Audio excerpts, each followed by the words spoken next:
Mark. You made it down the difficult journey from parts far away, early morning flight delays, through busiest airport in the world, through one of the worst traffic congestions, no problem. I failed. You succeeded in wearing the Hawaiian shirt as we agreed. What are we going to do? We're just going to have a great conversation. Welcome to the QTS Experience. Happy to be here. So, what an honor. Full head of hair, no head of hair, the dichotomy of it all. You know, we'll let the fans sort out. Speaking of fans. Oh, here we go. Unscheduled. What is this? I couldn't come from Buffalo without a little something to keep your feet warm. Knowing, your Houston Oilers regime. Right up there on the shelf is my Houston Oiler helmet. And now, you know what? I'm going to receive these in the spirit that they were celebrating Frank Reich. Oh, God, yeah. The only quarterback near to my heart other than Flutie. And Josh Allen, no slouch, but Flutie for sure. Absolutely. Incredible quarterback. And Frank Reich was the one that got him the playoffs. Yeah, he got him there. Broke my heart. I was moving. We were living in Louisville, Kentucky, and my wife and I were moving from. We'd been out of town. It was during the holidays or in playoffs. We had just gotten back, and we had realized that the third floor apartment window had been broken by a branch, and so it had flooded in this apartment we were renting. So I was moving furniture and stuff up and down the stairs, and of course we get to halftime, and I don't remember what the score exactly was, but it was 30-something to a single digit. It was not good. Jim Kelly had been knocked out of the game, and we were just can't believe it. We've gone on the road. We're going to beat the Buffalo Bills. Impossible scenario with the run and shoot of all places. No such luck. Yeah. We don't have to talk about it again, but enjoy the Sox. That's all. I'll make sure to get you a small helmet. I appreciate it. Hey, look. First of all, thank you for coming on the show. Thanks for having me. You and I share a lot of passions, and we talk regularly when we're out on the speaking circuit. It's amusing to think of that the critical infrastructure data centers have a speaking circuit, a robust speaking circuit. Who would have thunk? But we're there. And I don't know that I officially know or I officially remember.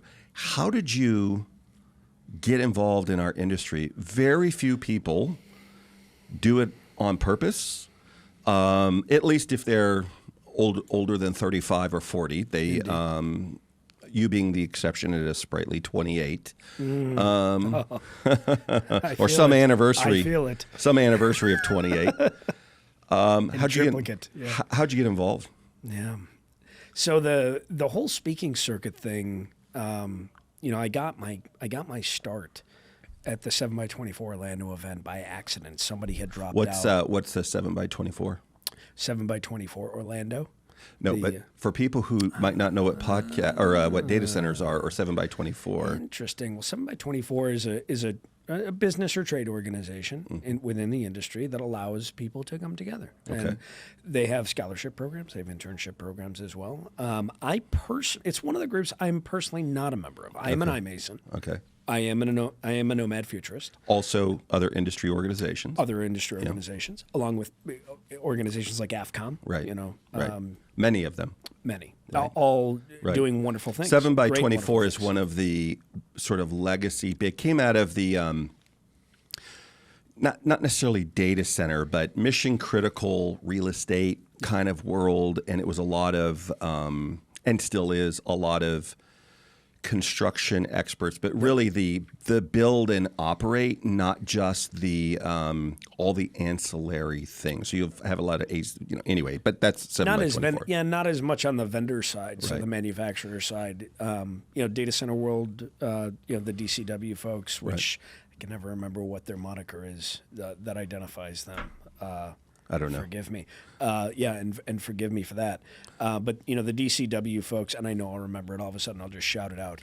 But more on the vendor side. They're doing more vendor shows where you can have that interaction. It's not a dirty word. When you have people that have either a service or an offering or a product, and that is how I got into this space. You know, I started on the speaking circuit with 7x24 Orlando, which was great. I was a fill-in at the last Was that your minute. industry? Were you in the critical infrastructure business? At the time, I was. I was in professional services at that time, working for an organization that was doing, assessments, things like that. And then I started doing the public speaking thing at 7x24, and I thought, if I have to talk about how I got into the industry and I want to go back in time, usually people go back, a company or two, and then this is how I did it. Right. I went way back. So when I was a young boy, 10, 11, 12, 13. Way back. We're going way back. Right. I think Christ wasn't quite, he was done being a carpenter by that. That's right. Right. So my mother had a 4-H group. So Cornell's Cooperative Extension has a division, 4-H. Many people know that from the agriculture side of things, horses, cows, chickens, all that stuff. But there's also a home economic side of that. And sewing, cooking, public speaking was part of it. So when I was young, you had to do this thing called a public presentation. I was sewing, I was baking, I was doing, arts and crafts kinds of things, but a little more than just arts and crafts. Right. Woodworking, things like that. Right. And my mother had a group called the Westfalls Pots and Pins for West Falls, New York, that she had ran for a very long time. A lot of young ladies went through the program and learned how to bake pies, and I still see some of them in my hometown. That's cool. Your mom taught me how to bake a pie. Yeah, me too. And part of the program was public speaking. Okay. And you did this thing called a public presentation. You do it in front of judges. You were judged on it. You were critiqued, and then you could potentially have an opportunity to go to the New York State Fair and do it there. Right. And do it. So I did. And almost every time I ended up going to State Fair, I was getting good at it. I certainly wasn't an expert or professional. But as I started doing this, I told my mother one time, I want to do a public presentation on how to do a public presentation. I want to get deep with it. Because I was doing coin collecting, I was doing model rocketry, some people were doing how do you build a birdhouse. Yeah. Right. These are not very deep, Right. And I thought, I want to get deep with it. And after I did that, it was such a hit that I was teaching adults public presentations and how to do them and how to speak. Right. So I traveled all over New York State. I was doing cooking demonstrations. I got a scholarship for college. Wow. And ultimately, that's really one of the big drivers, for what I had. So my mom's, doing this. She was an educator. And my father was a degreed electrical engineer and had as many patents, and he was quite successful in the medical business. Is vice president of research and development back in the 80s and 90s. And I had this nice duality between the two of them. I got little pieces of both of them. I got, the technical mindset from my father, but I was also a bit of a social butterfly. As we know, engineers aren't always the most outgoing, extroverted people. But I was fortunate enough to have that nice blend. And when I was in college, I went to college for English, writing arts, and theater and acting. Hence the dynamics and all the splendor, and the grandiose presentation that goes along with it, and the tomfoolery. But after I got out of college and I wasted my parents' hopes and dreams of me ever becoming an engineer, I went to Washington, D.C. I was a whitewater guide for the state of Maine. I was a bicycle mechanic. I was doing fantastic things. Right. And when I wanted to come home, I lived in New Orleans for a little while. I lived in Washington, D.C. And I came home, and it was time to have the talk with my dad. Right. You got to buckle down. You got to do something with yourself. Right. And very quickly, he had determined that I was a good translator. I could speak engineering, I could understand engineering, but I could speak people and understand people. So I started cutting my teeth in technical sales and started off in fluid power. And that was how I got my start in industrial automation, went into industrial automation. And then really the place where I cut my teeth in the data center industry was with a company called Rittal doing electrical enclosures, industrial IT, and I was doing a lot of chiller work for them. I was selling a lot of chillers to one particular client. It was a little outside of the box. It was a little different kind of application. But during that time, I was starting to learn about industrial IT and what that meant, and putting enclosures in salt mines and hazardous environments, and providing products for flight simulators and really neat things. I was involved in some exciting things. And I had an opportunity to go do software as a service and get into data collections and understand what data really was. And that was, now I'm in it. Now I'm in this space where numbers mean something and real-time collections mean something, and what are you going to do with that data? And you're taking all these siloed packets, putting them all together. And long story short, I went into the industry in professional services and doing assessments and certifications to make sure that data centers were operationally stable. And resiliency was a big part of my mantra. And that takes me to where I am, where I was today with Nomad Futurist. I made a active conscious decision back in January that I wanted to learn as much as I could about this industry. So, from January until really, this week, I have traveled all over the world. I've talked to people in strange and foreign lands. I've spread the good word of what Nomad Futurist is and does, and we are a nonprofit that is involved in providing emerging talent with a knowledge base for data centers. We demystify digital infrastructure for emerging talent. So we have a big age out that's going to happen, and we need people. I mean, with the 300,000 engineers that are going to be needed when AI hits and workload capacities are increasing and rack densities are going through the roof every day, we need to be able to inform people what we do. And unfortunately, we're way behind the curve because we should have been doing this with younger generations, people who are in third grade, second grade. As soon as you could learn STEM and STEAM and had an understanding for what those programs are, that's where we should have started 10 years ago so that people actually knew what was going on. Now we're starting with high school, college, because we need those people to come in the industry and be able to keep this operationally stable and keep this thing running and grow it. And it's important to be able to do that. We've got to have, that's great grammar right there. Hopefully none of my teachers are listening to this. Well, really, hopefully just not my wife, because I'll be in big trouble. Let's but anyway, not tell her. Let's just not doesn't tell matter. She has a way of sniffing these things out. I've been married almost 38 years. She's a dangerous person. Just it's like a pheromone or something goes off and spam. Lies are being told. Right now. She probably hasn't logged into Apple Podcasts or Spotify for a year. She's logging in now to see what did he just say. Did he talk about me? He's lied again. Anyway, so we've had Nabil and Phil on, the co-founders. Two beautiful men, by the way. Great I must men. say. Everybody always says I look like Nabil. I don't see it myself, but I do. You have to always squint. And you have to turn the lights down way low. But there's a shine to both of you that for sure. Amazing teeth, both of you, I would say. Nice. But I can see it now. like a blend of Phil and Nabil. The best of both. Being said that you're more like Phil is kind of an insult. And No, I said blend, best of both. Blend. Yeah, Blend, okay. best of both. I see it now. Whatever that means. Might be 2% Phil, 98% Nabil.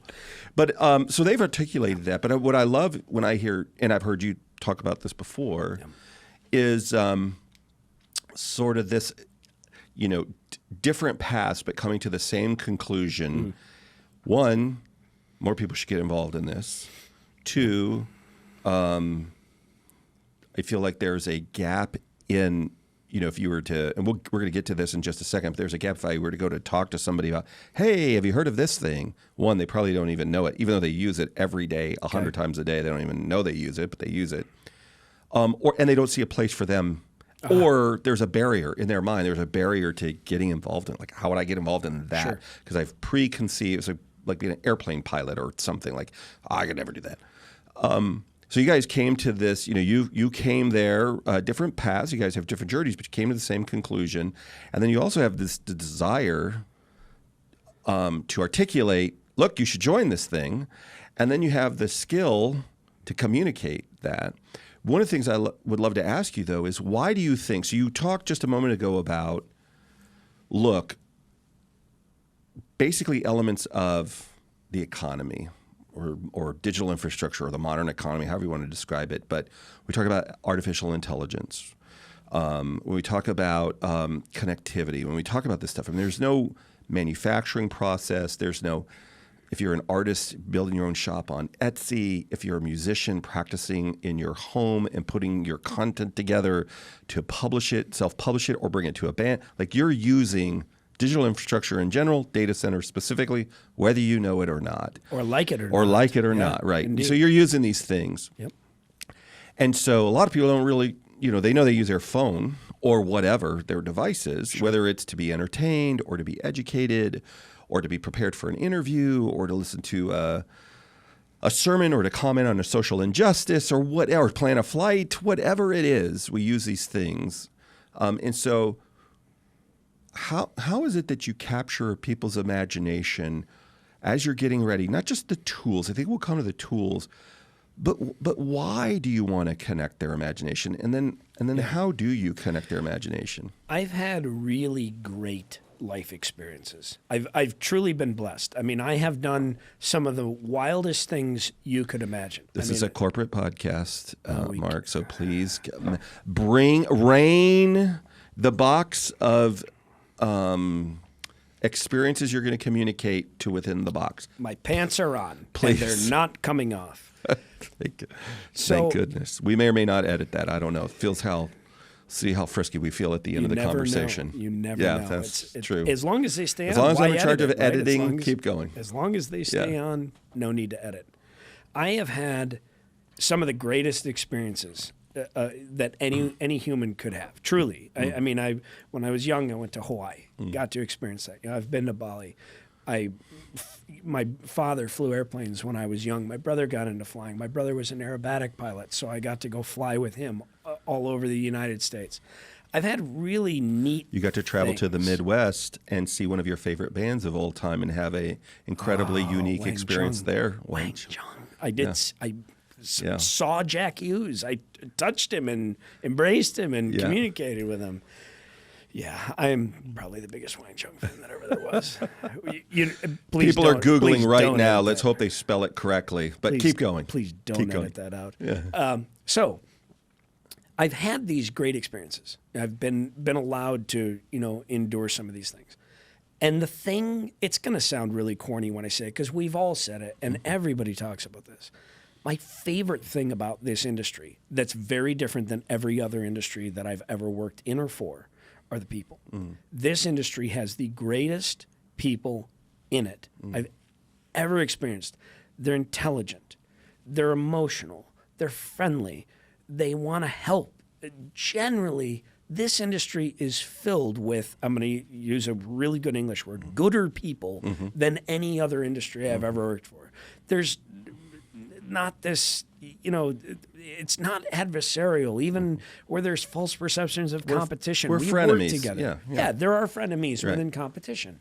And just for that one reason alone, I'm going to really dumb it down. Just for that reason alone, it's worth it. It's worth it to just look at it.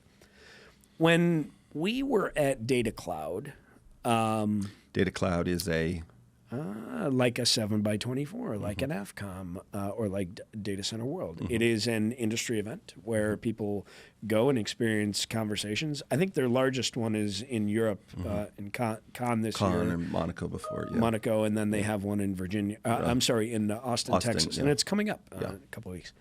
And I'll be speaking at that one. But we, Nomad Futurist, we mentored a group of young people. These were people who are getting ready to graduate college, people who are going into a degreed program, people who are in their degreed program, or people who are 1 to 2 years out of college looking for something.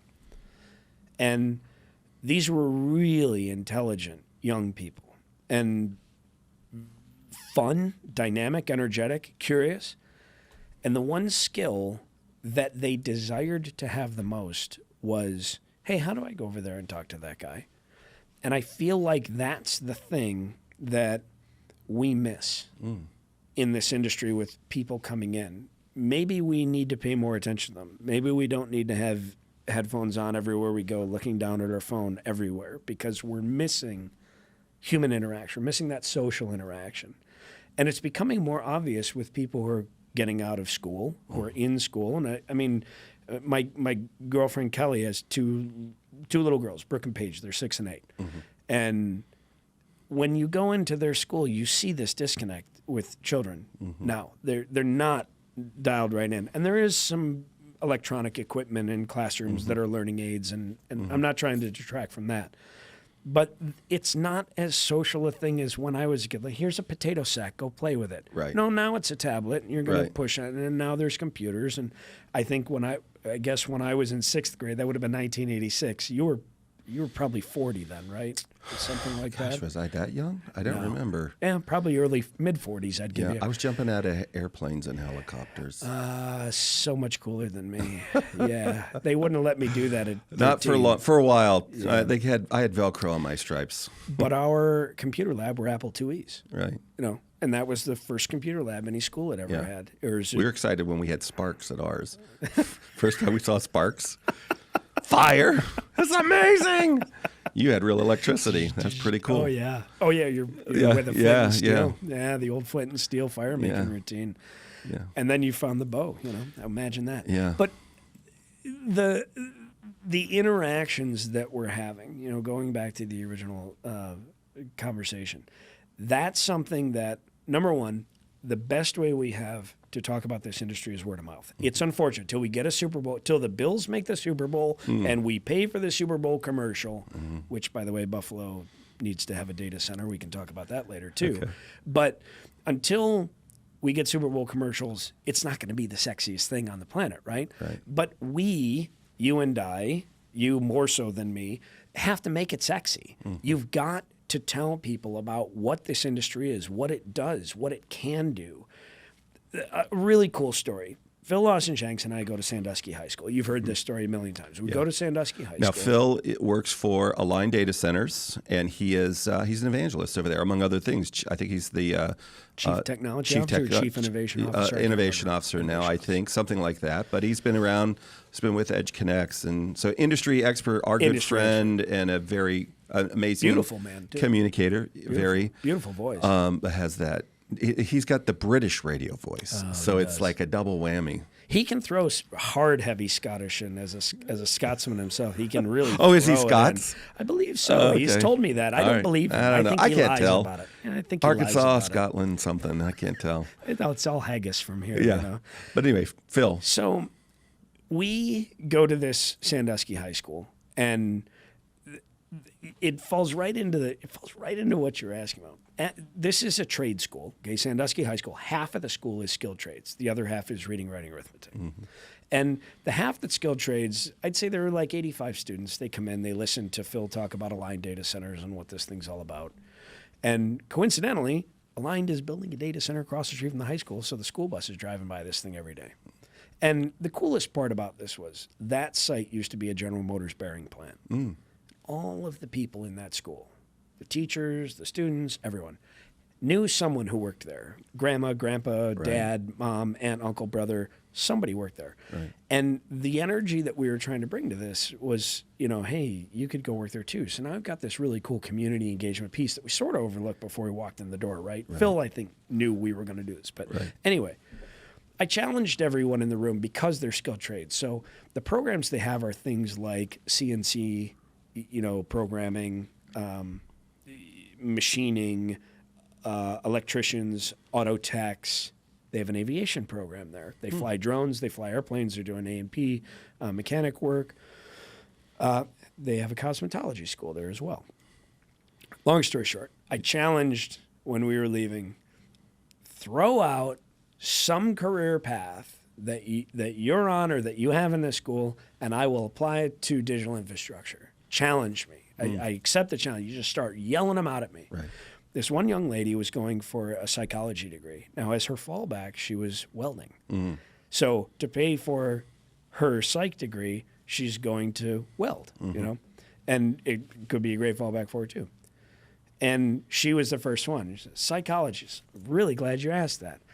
When you have to talk to a community of people who you need to get their buy-in, and you need to understand what the socioeconomic impact is of what you're doing, and you need to relate to them on a one-to-one, mentality, a psych degree is going to come in really handy for something like that. Sure. And you see these eyes just start doing this. And aviation, people who were in the crowd were asking Phil, hey, can we fly our drones over your data center and do some video and document the construction progress? And I was like, wow, this is really cool. And then cosmetology came up. So we go through all these, kind of roundabout You're skipping things. over the cosmetology examples? Why do you think I would do that? I'm trying to figure it out. Are you judging me? No, Why are you I'm looking curious. at I'm a my curious eyes person. Are here. My eyes are here. I'm a Dave. curious It's- person. Anyway. So what I did with it, and I heard this before, and Phil then reinforced it. Thank God he bailed me out. But I said, a data center isn't just a building. It can be, but it doesn't have to be. It can be a campus. And on that campus, there are restaurants, there are baristas and coffee shops, and there may be a hair salon. And Phil chimed in and said, during COVID, when people couldn't leave the building, we brought in people to cut the hair of the workers who were in the building because they couldn't leave. So my point to all this is you need to think big.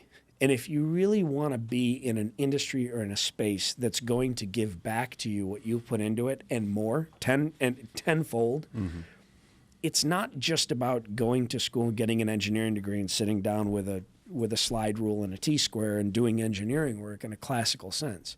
There's a lot of interesting things that can be done, thinking slightly outside the box, that still gets you using the skills and resources you have. I mean, God, I got a theater and an English degree, and look at this. I flew on an airplane to come mess around with you today. Yeah.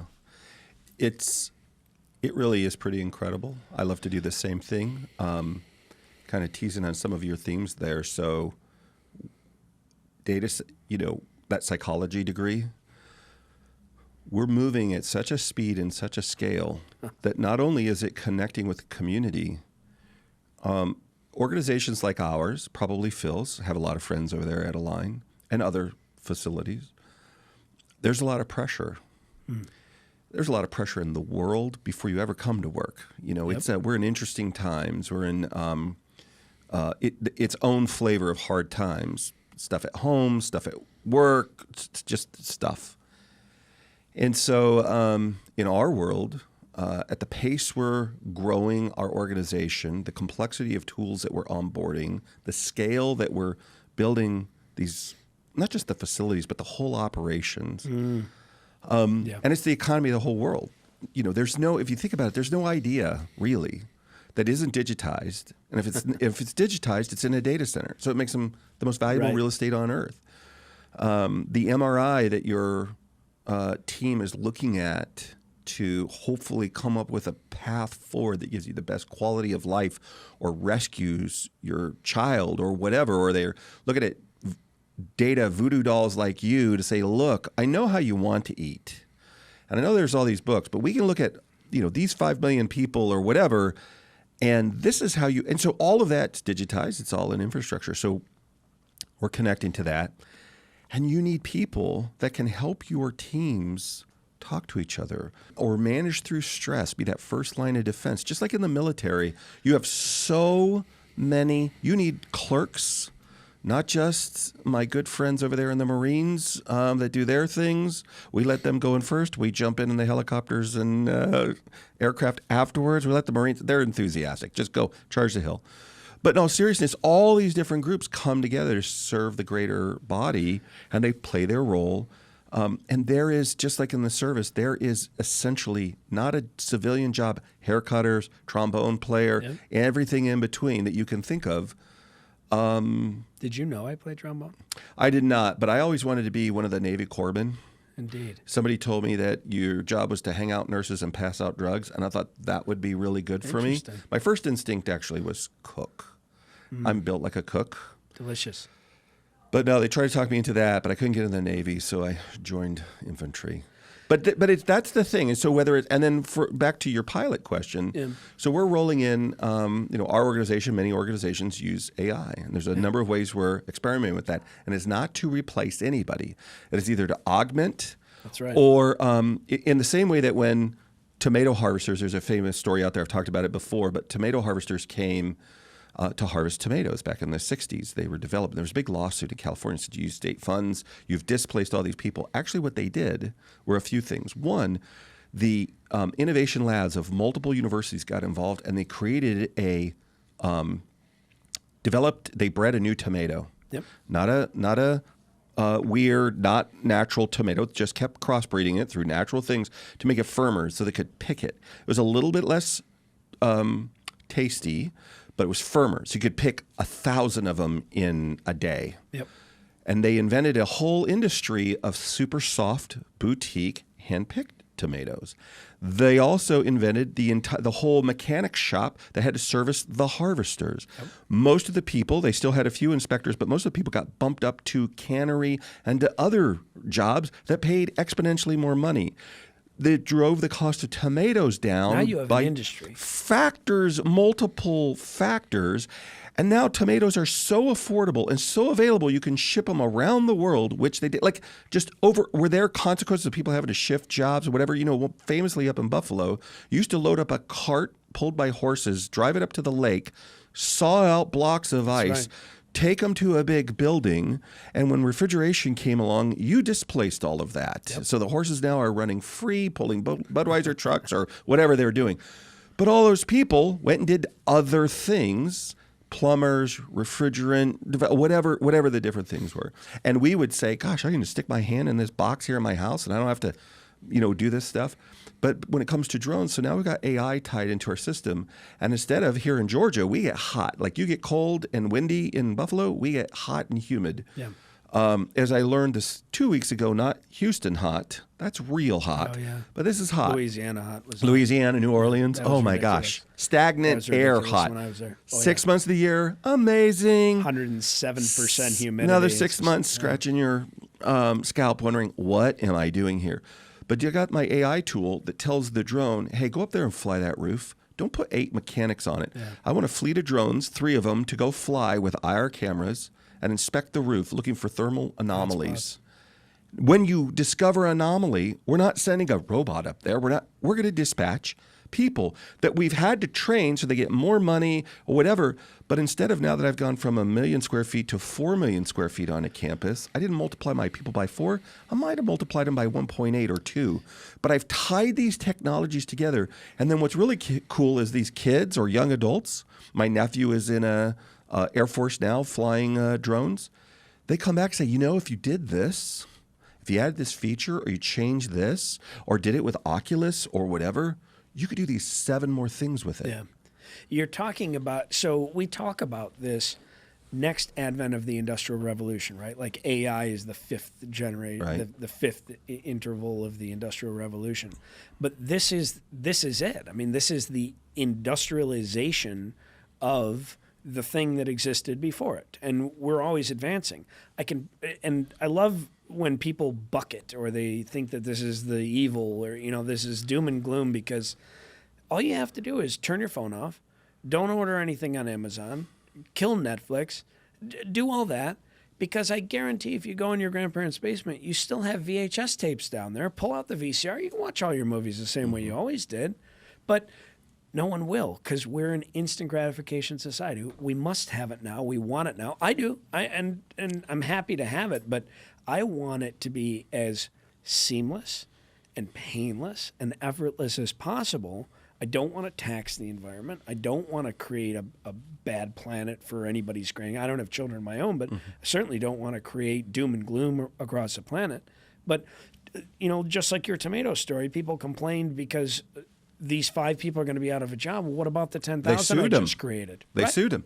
And it was only in the course of that, because I said you're using public funds inappropriately. And I'm sure there are exceptions that were exceptionally better than that or actually did fail. But overall, this is the experience. When you're, my doctor the other day gave me a prescription for something. And at checkout, I was like, are you supposed to give me something? No, it's in your my chart. No trees are killed. I'll never forget the girl saying that. No trees were killed.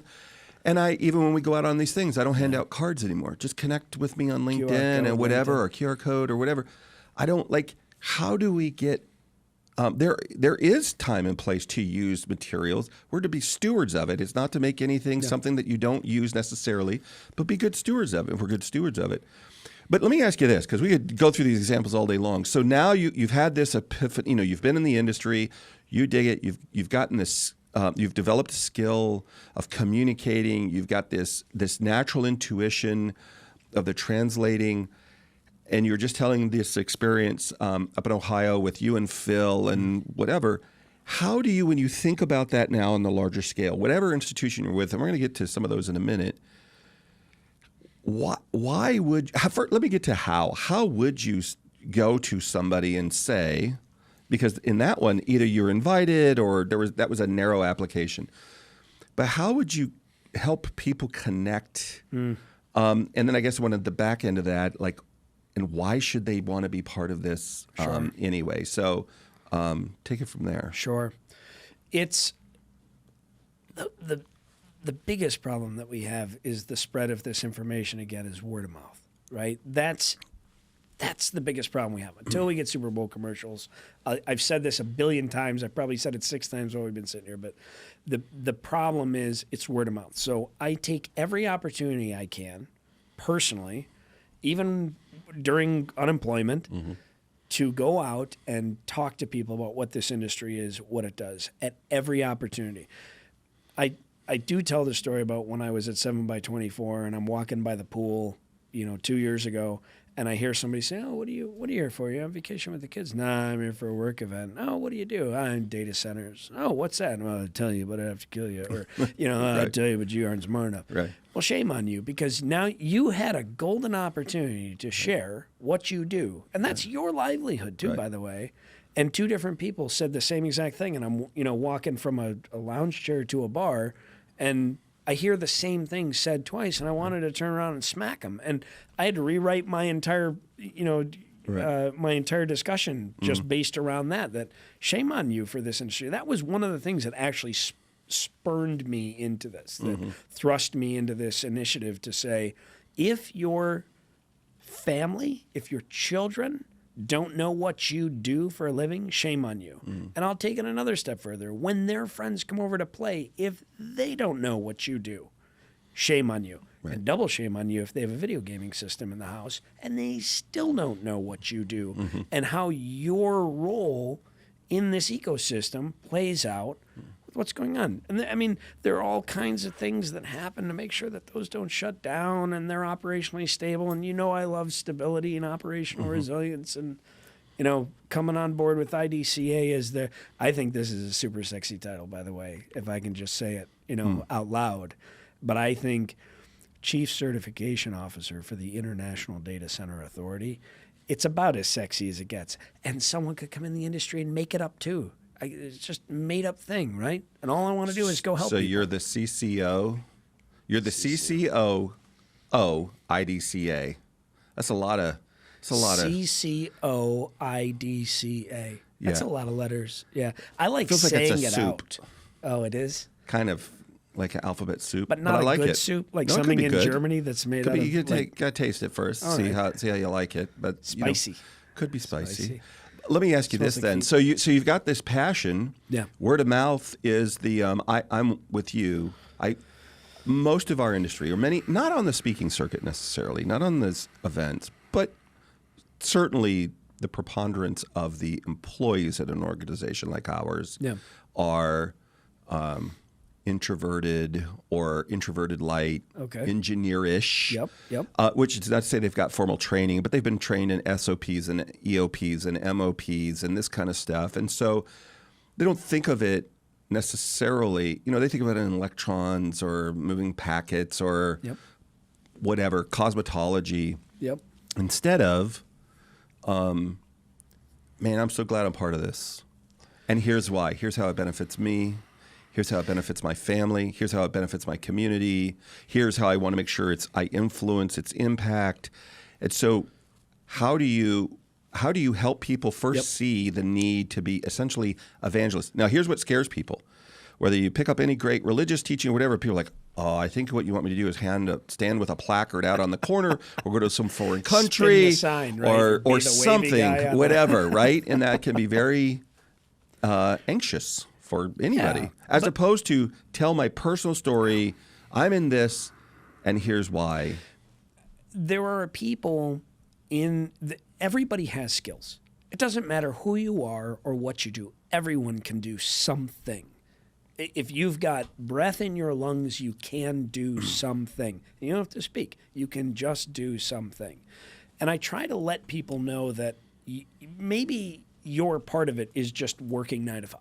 That's okay. There's nothing wrong with that. If that's your piece, if you're not a public speaker, if you're not an advocate, if you're not a mentor, You're just doing your job. Do your job, do your thing, right? But own it, do it well, and have something about it that you like, that grabs a hold of you, that you want to do. You want to participate in this. You want to show up. If COVID taught us anything, it's that we lost a lot of good workers. We lost the entire service industry, basically, for people who were really good waiters, bartenders. These are people that you have an interaction with at some social level. Well, when that happened, I wanted to hire them all for sales, and I started mentoring all these people who came out of that to go into sales because they were really good salespeople. But I like to tell people that there are enough groups out there that you'll find one that you find some kind of common bond with, whether it's Nomad Futurists, whether it's iMasons, whether it's AFCOM, whether it's 7x24, whatever the organization is, you'll find something that either you want to do or you go and start your own thing. But you must do. You can't just sit back and do nothing, because you get fired, right? If you're not doing your job, you just get fired. But you have to find the thing that you've got some layer of passion about and bring that into this industry, because we don't want it to die. Now, I don't think it's going to die, but I think it will continue to be great, because this is a great industry. And I think it will continue and it will grow. It's like a big tailwind pushing it through when everybody's pulling together and working together, and we're going to these events and everybody's got smiles on their face and they're all taking pictures. I mean, show me another industry where people really do that, because I have worked in many of them and I just don't know of any that actually do that. I just don't. And, even like within the Nomad Futurists, we have advocates, ambassadors, and advisors within the group. And the advisors have a lot on their plate, and ambassadors are always out kind of doing the promotion. Advocates are sort of behind the scenes, doing things. But each group, you have people that do a lot, or people who just do one thing, and they do that one thing really great. We need that. We need to be able to have that resource. So it's not like you have to come in and it's another full-time job, or you've got to invest, days of your week to get this done, and you're not going to be able to do your day-to-day job. But it's good to participate. Helping is good. Yeah. And being able to act within the environment and give a little something back, I think it's important. Know the skills you have, know the resources that you're going to deliver on, and be able to provide something back. So as you interact with people, you just people in the industry, you encourage them to do that. How is it that you imagine helping people that are okay, you came and spoke at my high school. Okay, I heard you at this trade event. Okay, my dad or my mom or my whoever, I have a contact in some way. I have an intersection with somebody in critical infrastructure, and I want to get involved. But I've got, I've been working up here at the Best Buy warehouse. I've been stocking things at Target or whatever. I don't have any connection here. Yep. How do you imagine, what are the tools, what are the things either now or you see coming that people can start getting connected so they can, they've got the attitude. How do they get the aptitude? Great question. So let's break it down into two components. Okay. So we've got, and I'll speak from the Nomad Futurist perspective because it's the one I have the most experience with. So Nomad Futurist, a 501c3 non-for-profit entity organization, demystifying digital infrastructure for emerging talent. But we're also building educational modules for people so that they understand what they're looking at. For example, what is a data center? What is data? What are the different types of data centers? What does topology mean? What does management and operations mean? What does sustainability mean? And starting that at a very high level gives people a base layer foundation to understand what all that means. This is not rocket science. It isn't. If you're working at Blockbuster, you're doing something that you want a little more out of it.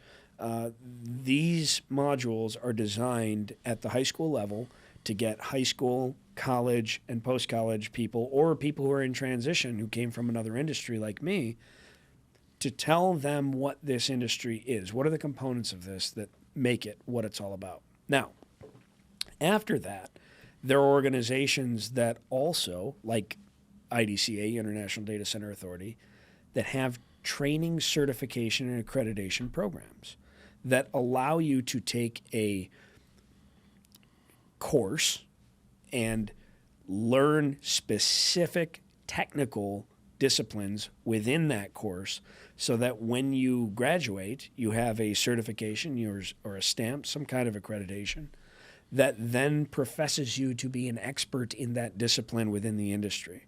So there are many people who are either of an engineering discipline that want to take a design course, or people who are in an operations capacity. Maybe they're working in a warehouse right now somewhere in the world and they want to break into the industry and they want to understand the differences between working in a warehouse doing logistics, running forklifts all day versus what it takes to keep servers and HVAC equipment operational all day.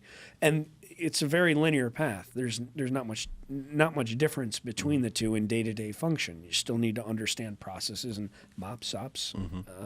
But as you go through that course, you can then start applying some of these skills to be able to get in the industry. Now, knowing where those courses lie is a bit of a challenge because, again, we're not doing this on Super Bowl commercials. So a lot of it is word of mouth. But I also like to think, and I've experienced this, and I'm one of these people, that when someone finds out that somebody's looking for a job, it really only takes 3 degrees of separation maybe before you get to somebody you know who's in the data center industry.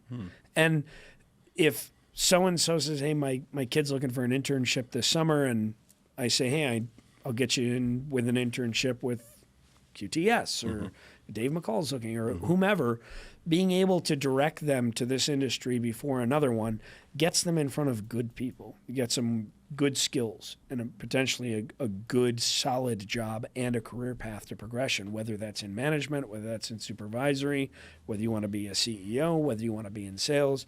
But everything that you could possibly want to do exists in this industry for somebody who wants to work and wants to be in it.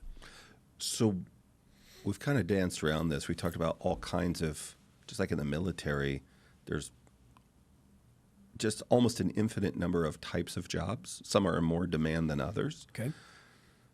But why, at the end of the day, would I really want to be in, you and I get, we see the sexiness, but why would I, if I'm 20 years old, 30 years old, or probably just as likely, I'm 23, 24, I've tried a few things, I don't know. I've never considered that. I'm not a computer person or whatever. That's what they would say to me. I'm not a video gamer. Why would I want to be part of it? Why would somebody, regardless of their job, want to be in our world? If somebody came to me and asked me why would I want to work in the data center, I'd be like, you like stress? I mean, do you really love stress? Because if you do, you shouldn't come here. Right. I'm not a stressed out guy. I mean, in my past, I was. Some of my other career decisions that I made, things would get stressful end of year, end of month, end of quarter. People would be driving you for a number. I find that it's just an easier place to exist. And easy is not the right word because it's still challenging, but it's much more comfortable. And I believe, it's going to sound hokey, coming back to the people, there are quality people in this space, and they want good people in this space. I don't know of too many terrible human beings that are, in this place. Yeah. And if they are, they're out. I mean, the ones that I knew that weren't great, sort of washed out. But this is a place where you can come in and have a full career path. I mean, there are many, many different ways that you can work within it. And this is going to be a hard one to prove. When we mentored that group of young people who came into Data Cloud, there wasn't a single one of those people that left that said, I want nothing to do with this industry. This is a terrible place to be. Everyone had a smile on their face. They were loving it. I mean, we went out and we took them out to happy hours and stuff, and we took them to the post-party events, and they see that side of it. But that's also part of work. I mean, you're networking with people and you're closing deals. You've done this. We did it last week. We all went out, sat at a dinner table together. We broke bread, and there's all of these people in this industry talking across the table, learning about each other's companies and what people do and how they do it and how they can help and supporting each other. That's how business is done. I mean, it's kind of an old mantra of breaking bread together, but that's a very important part of it. And I like to think that that component of it is attractive to younger people in that it's effortless. And these are people who wear headphones and look at their phone all day and kind of live in that, virtual reality world too much. Yeah. And they need to pull out and walk back from it and take a step look into reality instead of always being in the VR world. Yeah. It's tough. Do you know what the number one challenge? Most farms in America, I learned this to be true. I was doing a thing on technology. Okay. I think it was Forbes. I forget who I wrote for, but somebody. I thought most farms in America were big corporate farms. They're not. They're small farms.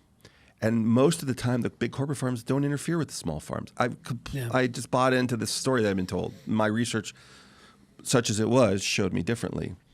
Their number one challenge, because they got all this technology that you could bring to bear. What would you imagine their biggest challenge was at the farm to stay viable? I would guess staving off like blight, like being able to just ebb and flow with either disease, blight, crops being spectacularly easy, believe it or not. They have so many tools that can do that that don't even need pesticides or anything. The number one problem they have is nobody wants to be a farmer. Yeah, they're aging. Nobody under 35 years old. It's not interesting. It's hard work. It's in the weather elements. No legacy. There's this technology available. Probably the biggest robotics maker in the world, one of the biggest in America, easily, is John Deere. Yeah. Even though they got a steering wheel, you don't need any of that. You get you get real broadband out there to connect to the. They've got this stuff. They've got LiDAR. They'll come and map the field. They got robots that go out there. You just train them on what a healthy broccoli looks like, nothing else. It will vacuum all the pests off. It will eliminate the blight before it gets going. Like it runs 24/7. They don't all of this amazing stuff. Nobody's interested. It's not that they don't work. Yeah. They just don't want to work. Just like the inner cities, they lose the small town kids. And so to capture imagination, to say, man, this is a great legacy. This is a great income. It's a great opportunity. You can interact with technology. And then the last thing, and I'll shut up, is people that are 45 that feel the pressure of, I got to believe that if you're a Class B warehouse or office cleaning person, you're feeling the effects post-COVID even 4 years later because nobody wants to show up. But if I can convince you to try to come to a data center, bring your same set of skills and come work for critical infrastructure, learning how to clean a data center floor or a lobby or whatever, but they just think, well, I need to know something about computers or whatever. On the same path, I thought about this the other day. Why do you think the Amish still exist? If looking at and I heard the statistics around agriculture and people not wanting to farm anymore and living in kind of farm community and having a farm,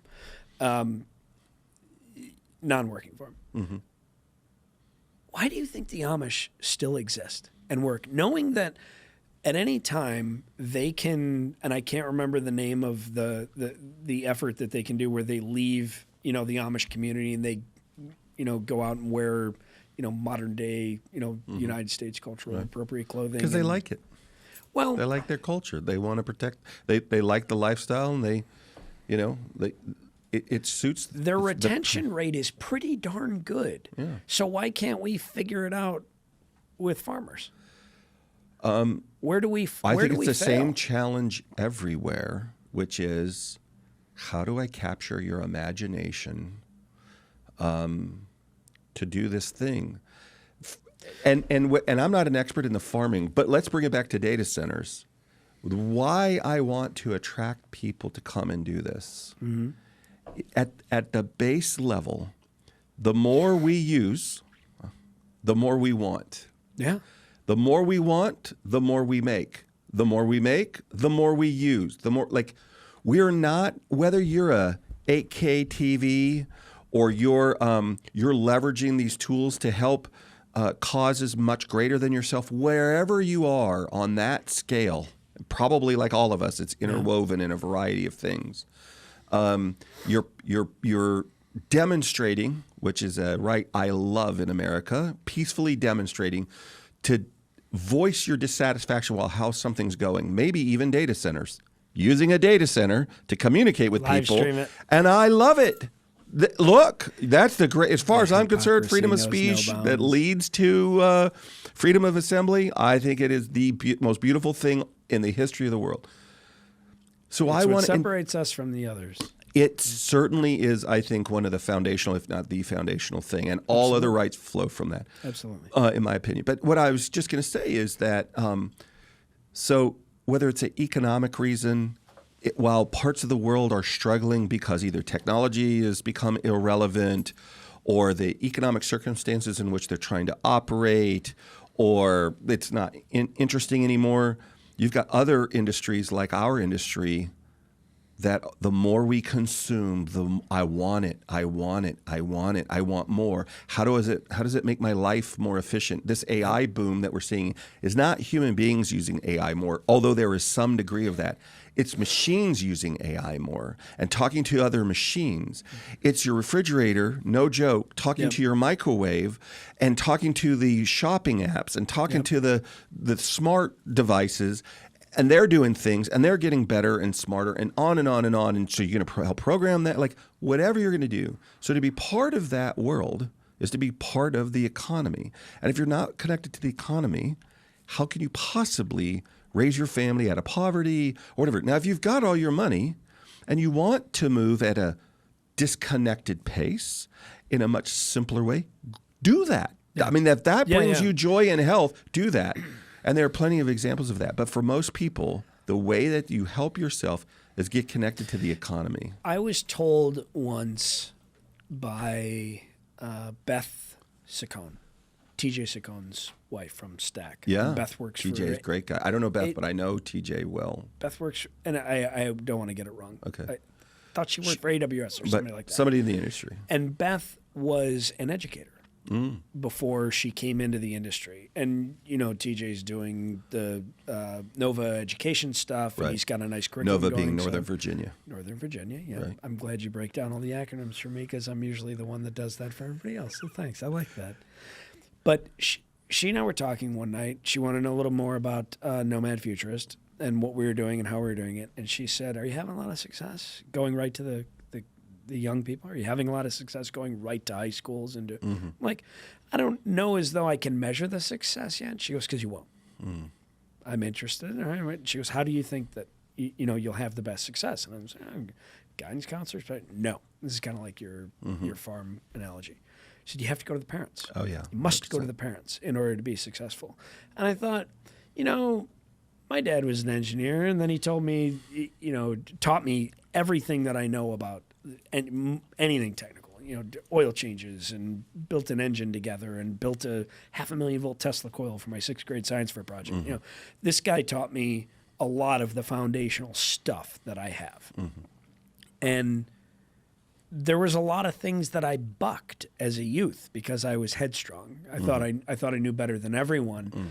But the older I got, the more I realized I didn't know, and I craved knowledge. I craved learning. It was like I bloomed too late. Right? Didn't learn a whole lot in college. What I learned after college was monumental, and I kind of put myself in this category of like I'm the exception. But that's like I still learned a bunch of stuff from my mom and dad. I still took pointers. It's amazing how smart they get when you hit your 30s and 40s, and you don't... I was an idiot when I was in my 20s. I was an absolute moron. Well, I was a moron. I remember my dad still laughs about this in his 80s when I came home and told him, he had laid down the law, and to escape authority, I joined airborne infantry. He's like, oh, that's genius. He still laughs about it. About an hour after I got there, I was introduced to wall-to-wall counseling and shape your attitude.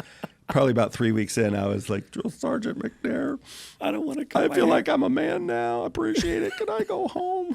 I don't want to cut my hair. I don't want to cut my hair. Oh, they did. You don't get a choice. They stand on you, shave your head, dress you up like a tree, put you in wool socks and undergarments and send you out the door. And then, I wasn't thick like I am now. But I love the, back to your point about parents. My grandparents came from, were all descendants of the Great Depression. Sure. And almost all the men of that era, both of my grandfathers fought in World War II. Yep. And my uncles or great uncles or whatever. I mean, it was a tough time. I remember my grandfather, a kid from Ohio, an adopted kid, and my great grandparents were both Marines in the 20s, if you can imagine, when he was adopted. Redhead, Wow. adopted kid from Central Ohio. He said we always had 1 meal a day. Yeah. Most times we had 2 meals a day. We rarely had 3 meals in a day. Yeah. Tonsils removed without anesthesia. Just this is pioneer stock. Supplemented the dinner table with squirrel and today or whatever they could catch. Today, you know, they thought, I must have been out on a farm. No, wasn't a particularly rural kid. It was just tough times. And so that pioneer stock from all over the world that thrived or survived in our country went and suffered. They suffered then. They suffered through a very difficult global war. They suffered at home. They suffered in theater. And that pressure that bears on you, it makes you tough people of all groups. Like this is not one particular ethnicity across the board. And the way that you had to do community. You were talking about community before, and I was listening to a really interesting person on a podcast, and he was talking about what he's doing for a homeless community. It's a really interesting episode. It's on Joe Rogan. This guy's doing this in Austin. Mm-hmm. And he talked about where all of these are additive, but where communities has started when you have all of these additive things breaking something down, after a while, it can overwhelm the system. So it's not just the phone or whatever. It's we get in our car, to your point before. I get in my car. I'm now in my little personal bubble with whatever I'm listening to or whoever I'm talking to. So now I don't have to interact at this temperature. So I have my little insular thing. And I'm going to people either that I'm compelled to have to, and I just do my job. And so I play nice because I need my job. Or I like them, like their friends or family or whatever that I like. And I go do that. But I'm in these little insulated bubbles. Back in the day when 98% of us were on the farm, you went to town whether you wanted to or not on Sundays, because even if you didn't develop those relationships at your church gathering or your community hall or whatever, there was no allies for you at harvest time. Yeah. And if you don't get that harvest in, you can maintain, you can plant many times by yourself, but you cannot harvest. You got this window. You can mend the nets later or whatever you got to do. But when it's time to fish, when it's time to marry children off, because you need to build an army of not just worker bees, but people to defend your home. These come over however long, the evolution of this social paradigms across the world took millennia. And now we've disrupted it. We were talking about the refrigerator earlier. How long in human history has a refrigerator been in existence on the time scale? Like half a blink? Yeah. And so forever, you had to go every day or two. First of all, most of the things you ate were whole foods. They weren't long shelf life, so they're spectacularly healthy. Yep. You didn't have time to grind them down or do any of these things. And I'm not anti-refrigeration. Sure.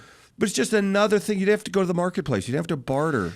And so now we're part of an industry. I know. You had to can. You had to can. My parents, or my grandparents I was telling you about, so after World War II, came back, worked full-time, and went to Purdue full-time to get a degree with 6 kids. So 18-hour days at least.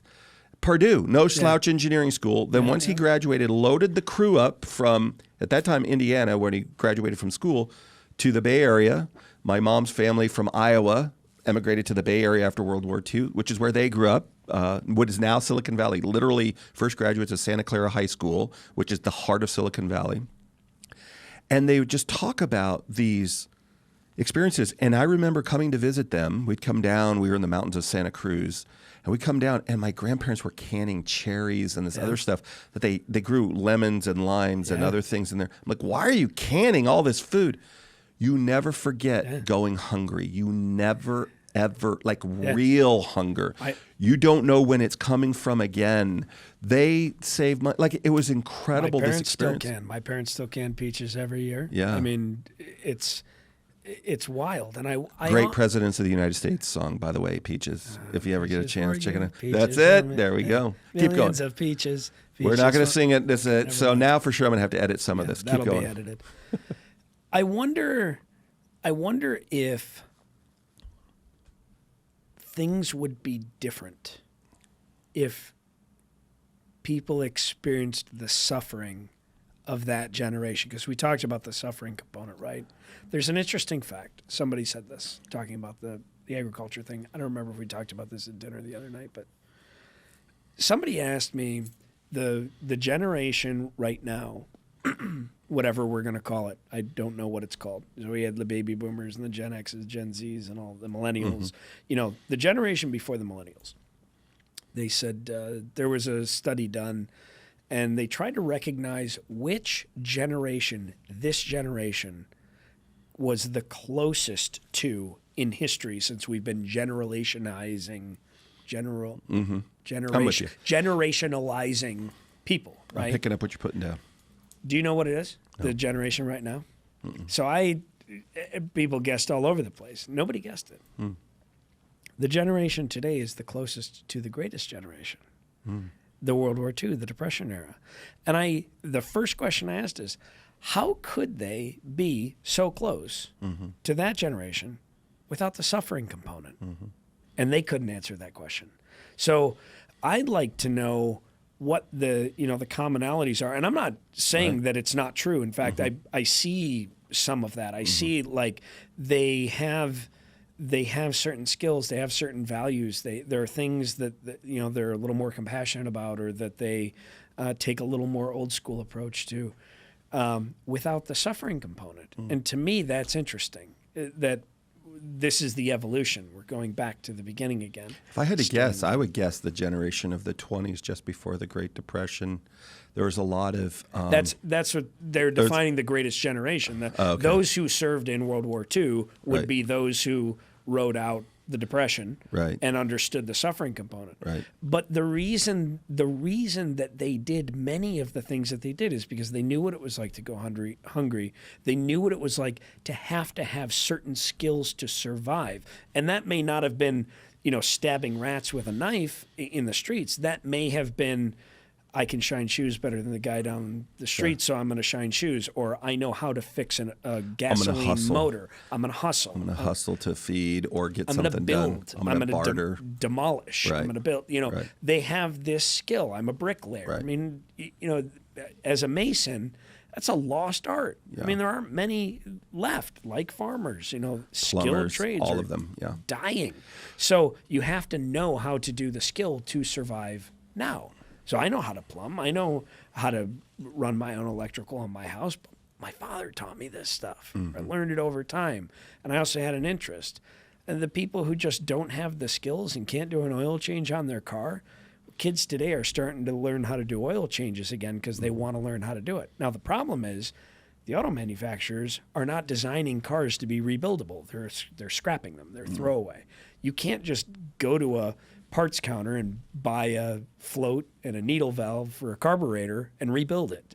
You throw it out. Well, not with that attitude anyway, that's for sure. We're going to go down a rabbit hole, and we got only a certain amount of time left. We'll save that for the next conversation. I do think what I would like to encourage people to do, and I know you're doing this, man, just why is it that you want to do what it is that you do? I got a steady job that looks like for the next 30 years. It's a livable wage. That's a great thing. I've got a skill set in this. I want to be an attorney, and I want to make sure that when data centers are operated, they're operated to a certain ethic and a certain, not just integrity, but a certain transparency with their ESG reports, which is environmental, social, and governance, right, around you. It's demonstrating you're doing what you say you're going to do. Be good to the planet. And each other, right? Be good to your community, be good to each other, be good to your planet, right? This is a work, live, play situation. So for all of these things and everything above, I want to design while the devices that require energy are multiplying exponentially, hopefully because we're leveraging them for human good, I want to design them in such a way that they're using 1/50th or 1/100th of the power. Or I can design redundancy into them where, as our friend D. Nelson would talk about, I'm not stranding power, I'm not stranding capital, which is another way of saying I'm impacting negatively the environment and these other things with iMasons. And so we want to come and get involved in an industry that looks pretty stout for the next decade or two easily. People wouldn't believe me if I said more than that. But for the foreseeable future, whether it's the AI phenomenon as we're imagining it today, or any of these other things. You asked me one other thing, and I did want to. I don't know if it's going to be a shameless plug or not. I don't want it to be a shameless plug. But you had asked me about, how do you do and what do you do and how do you do it. I had the very fortunate luck when I was telling you I've had a good life. I've had some really good experiences, and unfortunately in Buffalo we had a mass shooting 2 years ago in May, and I was coming to Washington D.C. I guess, Virginia. On a flight, and I had the honor of sitting with a gentleman by the name of Dr. Benjamin Chavis. Dr. Benjamin Chavis was one of the Wilmington 10 in the 70s, wrongfully convicted of capital murder set up by the Ku Klux Klan, and did a little bit of time in jail as he was set up and was fully exonerated of all charges. He was executive assistant to Martin Luther King when he was a boy, and then worked alongside Thurgood Marshall. He was the president of the NAACP, and he was the national director of the Million Man March.